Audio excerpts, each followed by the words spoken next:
ಇವತ್ತು ಹರಳಿ ಗಿಡ ಅಂತ ತೋರಿಸ್ತೀನಿ ನೋಡಿ. ಹರಳಿ ಗಿಡ ಎಲ್ಲರಿಗೂ ಗೊತ್ತೇ ಇರುತ್ತೆ, ಇಲ್ಲಿದೆ ಅಲ್ಲಿದೆ.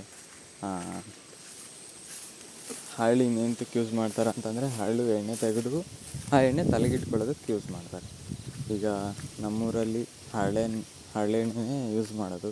ನಮ್ಮ ಮನೆಯಲ್ಲೂ ಕೂಡ ಹರಳೆಣ್ಣೆನೇ ತಲೆಗಿಟ್ಕೊಳ್ಳೋದಕ್ಕೆ ಯೂಸ್ ಮಾಡ್ತೀವಿ. ಫಸ್ಟೆಲ್ಲ ಇದನ್ನು ಅಡುಗೆಗೆ ಕೂಡ ಬಳಸ್ತಿದ್ರಂತೆ. ಈಗ ಜನ ಅಪ್ಡೇಟ್ ಆಗಿಬಿಟ್ರು. ಎಲ್ಲ ಇದು ಬಂದುಬಿಡಿದೆ ಅಲ್ವಾ, ಏನು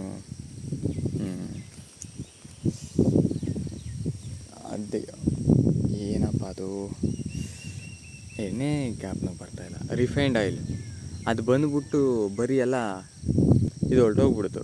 ಇದನ್ನು ಬೇಯಿಸಿ ಮಾಡಿಕೊಂಡು ತಿನ್ನೋ ಅಂಥದ್ದೆಲ್ಲ ಹೋಗ್ಬಿಡ್ತು. ಈಗ ಹರಳಿ ಗಿಡ ಸುಮ್ಮನೆ ಬೆಳೆದು ಏನು ಮಾರ್ತಾಯಿರ್ತಾರೆ ಅಷ್ಟೇ. ಇನ್ನು ಹರಳಿ ಗಿಡದ ಬಗ್ಗೆ ಇನ್ನೇನು ಹೇಳ್ಬೋದು.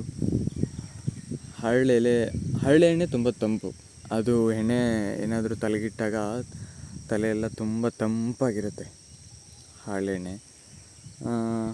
ಹರಳಿ ಗಿಡ ಅಂತಂದರೆ ಬೀಜ ಎಸೆದ್ರೆ ಸಾಕು, ಅದಕ್ಕೆ ಅಷ್ಟಾಗಿ ಏನು ಬೇಕಾಗಿಲ್ಲ, ಅದು ಆರಾಮಾಗಿ ಬೆಳೀತದೆ. ಎಲ್ಲ ಕಡೆ ಎಲ್ಲಿ ಬೇಕಂದ್ರೂ ಬೆಳೀತಾ ಇರುತ್ತೆ.